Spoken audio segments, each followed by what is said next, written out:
Okay, so my name is Karen Gibson, and for my HMXP final, I decided to do the effects of childhood abuse on children. So right now, I'm just kind of doing some research for our presentation, and later, me and my photographer will be going around campus asking people to please damage this baby doll. And then my point is to show her in class and show her her smiling face, and see how on the outside nothing has really happened to her, but on the inside many things have happened. Okay, so I finished with my research part of my presentation, and I figured I would just give a few statistics and facts. So first, my overall point of this project is child abuse.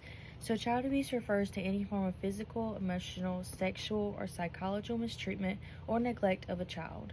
It is typically put on by a parent, a caregiver, or other trusted adult. Child abuse involves actions or behaviors that harm or threaten the safety and well-being of a child, violating their basic human rights.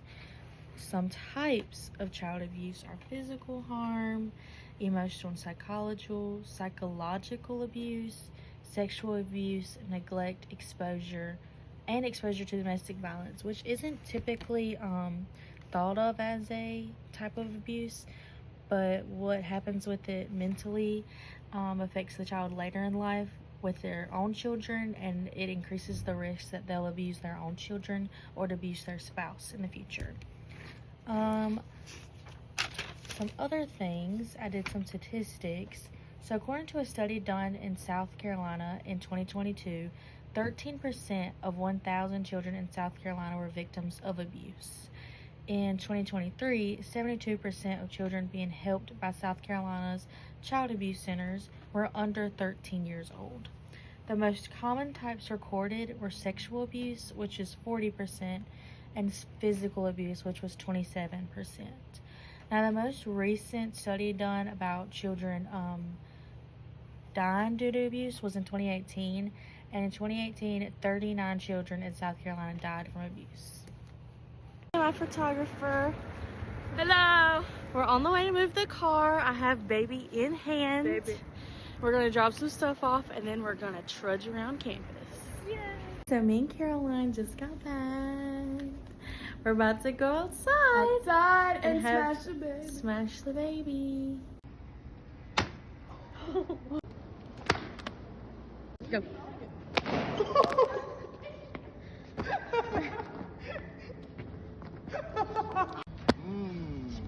Oh wait, her face can't get dirty.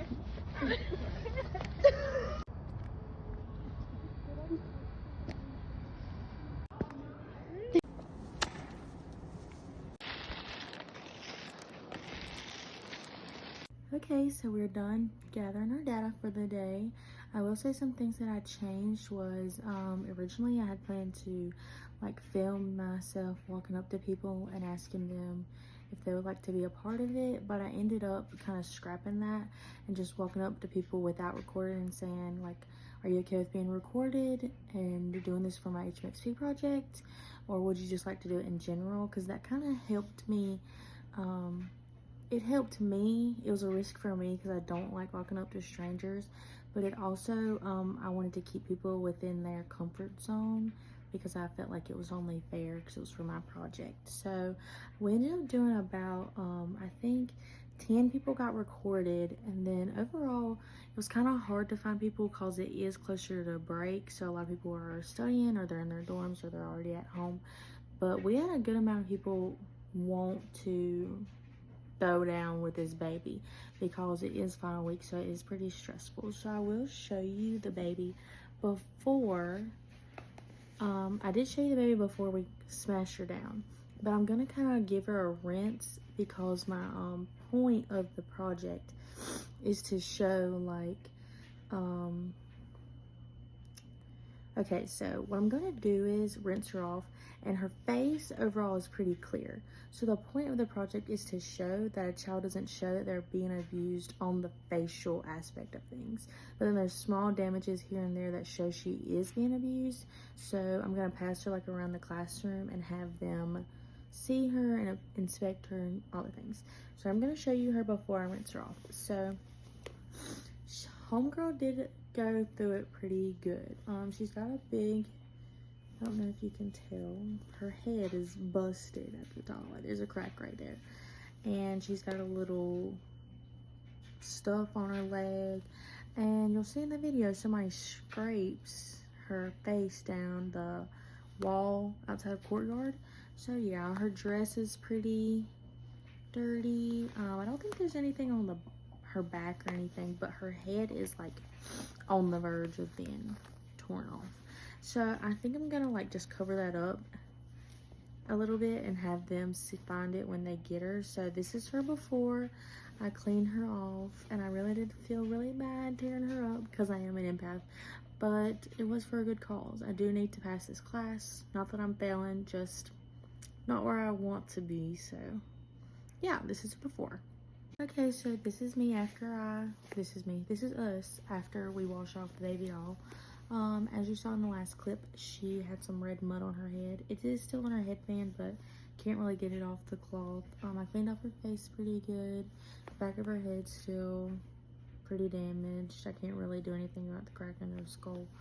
Her little hand still has some black in her little leg, but overall I got her pretty clean. Her face is still, you know, happy, smiling, happy-go-lucky, and that's the point of the project, to show that she is still happy and a child and acting like a child, even though she is being ultimately abused at home or in her place of care. This project really did bring me out of my comfort zone. The only person that I knew through this whole thing was the photographer, my dear friend Caroline. She really was a big help, but everybody else in this video were complete strangers. I found them on Campus Green, in Digs, in Walking Down Scholars, all of the things. Most of the people were really happy to be in this project, to be able to throw around this baby.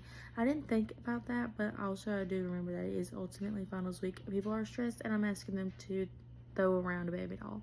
I mean, what more could you ask for? It was very fun. I didn't think it would be because I was very nervous, but I really liked it. So, yay.